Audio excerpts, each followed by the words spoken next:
भारत के अनेक इतिहासकार दमोह आ रहे हैं और इसमें 2 दिन की एक संगोष्ठी का आयोजन किया गया है। संगोष्ठी एकलव्य विश्वविद्यालय में आयोजित की गई है और इस संबंध में डॉक्टर सुधा मलैया, जो कि संस्थापक हैं एकलव्य विश्वविद्यालय की, चेयरपर्सन हैं, उन्होंने एक पत्रकार वार्ता के दौरान विस्तार से विषय को रखा। उन्होंने कहा कि इतिहास को गढ़ा गया है, वह इतिहास जो वास्तविक में इतिहास है उसको सही ढंग से प्रस्तुत नहीं किया गया है। उन्होंने तर्क सहित पत्रकारों के सामने पूरे विषय को विस्तार से रखा। इस अवसर पर उन्होंने अपने वक्तव्य में क्या कहा, किस प्रकार का आम जनमानस से आग्रह किया, सुनते हैं।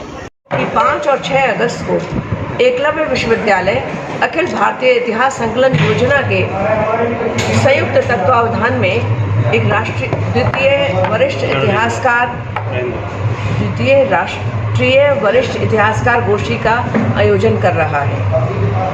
ये विषय है इस संगोष्ठी का इतिहास की प्रवृत्तियाँ, इतिहास विद्या, इतिहास लेखन, प्रवृत्तियाँ और नए आयाम, historiography, history writing and trends and new dimensions. तो अलग अलग दिशाओं से, अलग अलग तरीके से इतिहास की कैसे, भारत के इतिहास का लेखन भारतीय दृष्टि से कैसे किया जाए, इसी पर लोग अपनी बात, अपने विचार प्रकट करेंगे और अपने शोध पत्र प्रस्तुत करेंगे। स्वतंत्रता के पश्चात भारतवर्ष में बहुत सी खोजें हुई हैं, बहुत सी नई खुदाइयों में तथ्य सामने आए हैं। साहित्य को खंगालने पर भी बहुत सारे तथ्य मिले हैं, बहुत सारे अभिलेख मिले हैं, बहुत सारे अध्ययन हुए हैं, बहुत सारे शोध हुए हैं।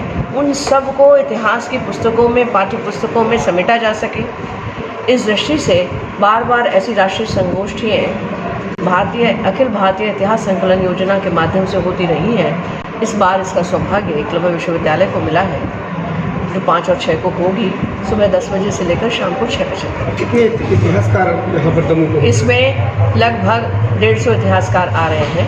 हमारे पास 130 से अधिक की सहमति आ चुकी है, लेकिन हमें लगता है कि उस दिन आते आते भी कई लोग उसी दिन आ जाते हैं, तो 150 से ज़्यादा इतिहासकार भाग लेंगे। 5वीं और 6वीं शताब्दी की मूर्तियां दमोह में मिलती हैं। इतिहास दमोह का काफ़ी पुराना है, आप क्योंकि जानते हैं इतिहास के बारे में, दमोह के बारे में क्या कहेंगे? दमोह के बारे में बहुत कुछ कहने की आवश्यकता, मैं क्या कहूँ। मुझे तो दमोह में अब मैं कुछ कहूँगी तो सब कहेंगे कि ये बोलती हैं। थोड़ा सा बोल। अभी मैम बात आ रही थी कि ऋषि पतंजलि जी का पुनर्जन्म की बात की थी आपने। हाँ, क्या है? आजकल बहुत सारे ऐसे आध्यात्मिक गुरु हैं और जो पूर्व जन्म में जा सकते हैं और किसी के अनेक जन्मों के बारे में जानते हैं और पूर्व जन्म में जाया भी जा सकता है। ये एक अलग विधा है। मैंने भी अपने 23 जन्म देखे हैं। मैं दूसरों को भी पुनर्जन्म में ले जा सकती हूँ, उनके जन्म में, पूर्व जन्मों में ले जाने की विद्या मैंने सीखी है। तो ऐसा ये भी एक विज्ञान है। आप अभी विज्ञान और ज्ञान की बात कर रहे थे ना, ये ज्ञान और विज्ञान भारत में बहुत ही उन्नत स्तर पर था। हमारे मुनि महाराज जो लोग रहते थे अवधि ज्ञानी होते थे, भूत भविष्य का वर्तमान सब देख लेते थे। ये बहुत विज्ञान की पराकाष्ठा ही थी वो। तो उस दृष्टि से किसी बहुत पहुँचे हुए आध्यात्मिक गुरु ने हमें बताया कि वो महर्षि पातंजलि का जीव है नरेंद्र मोदी जी। इसीलिए तो योग की इतनी महत्ता है। आप देखिए ना, उनके जीवन को देखिए पूरा। प्रधानमंत्री जी, प्रधानमंत्री नरेंद्र मोदी जी। लेकिन अभी आप तो कुछ और पूछ रहे थे ना, दमोह के इतिहास के बारे में। दमोह के इतिहास के बारे में। दमोह में मूलतः कल्चरी कालीन इतिहास मिलता है। 5वीं 6वीं शताब्दी का आपको पता है यहाँ पर कौन सा केंद्र है? इसकी उतनी महत्ता नहीं दी गई है, लेकिन जो कुसमारिया जी का गांव है सकोर में एक शिव मंदिर है, वो गुप्तकालीन है जी, और वो बहुत महत्वपूर्ण है।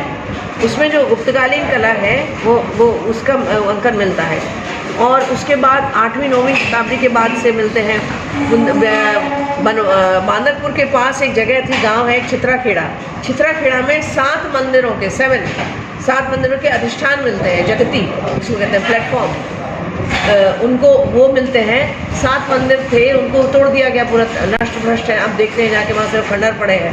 खंडर भी मतलब दीवार नहीं है किसी की, सिर्फ उनका प्लेटफॉर्म बचा है, जगती बची है। ऐसे ऐसे गांव के मतलब दमोह जिले के गांव में हर चौबारे पर, हर पीपल के पेड़ के नीचे कहीं कितनी मूर्तियाँ खंडित पड़ी हैं। भारत की संस्कृति इसलिए बची रह गई कि हमने खंडित मूर्तियों को भी पूज लिया, नहीं तो ये होता कि क्या बचा। उन्होंने उनको भी सैंत के रख लिया, पाषाण में उसी में अपने संकल्प की, अपनी भावना की प्रतिष्ठा कर दी, स्थापना कर दी, तो वो पाषाण से भगवान बन गया। इसलिए ये दमोह के जो संग्रहालय जो इस समय बनाया हुआ है, उसके पूरा संग्रहालय पर एक पुस्तक आने की ज़रूरत है बहुत ज़्यादा। और कई मूर्तियों के बारे में, जिसके बारे में मैं अभी नहीं करना चाहती कोई विवाद की बात, पर पुरातत्व को बदला नहीं जा सकता।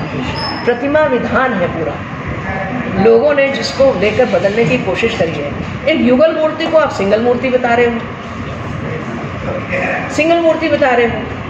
युगल मूर्ति है, नर नारी की मूर्ति है, अंबिका, यक्ष और उसकी कौन सा यक्ष, कौन था, नेमिनाथ भगवान के यक्ष यक्षिणी है।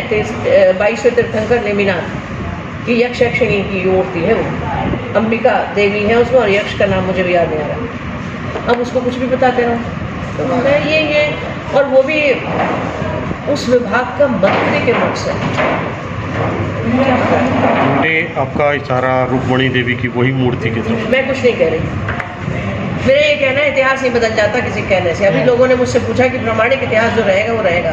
मूर्ति की पहचान के अलग तरीके हैं, हमारे प्रतिमा लक्षण निर्धारित है।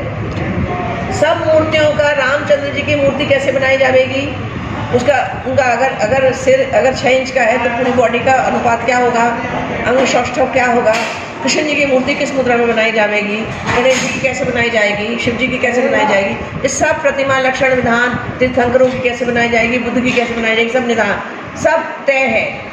तो जब प्रतिमा लक्षण तय है तो आपको किसी भी चीज़ को आरोपित करने की ज़रूरत क्या है, इतना ही कहना है।